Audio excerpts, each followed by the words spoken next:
மொழி ஒவ்வொரு வருடமும் ஜனவரி மாதம் முழுவதும்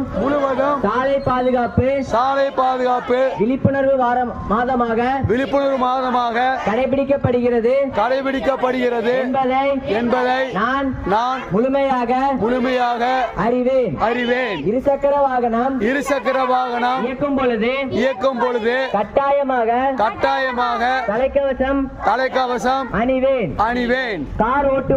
கார் ஓட்டும் போது சீட் பெல்ட் கட்டாயமாக அணிவேன். இருசக்கர வாகனம் இருவருக்கு மட்டுமே என்பதை நான் பின்பற்றுவேன். போக்குவரத்து சிக்னல்களை மதிப்பேன். சாலையில் கைபேசி பேசிக்கொண்டு வாகனத்தை இயக்க மாட்டேன். போதையில் பயணம் சாலையில் மரணம் என்பதை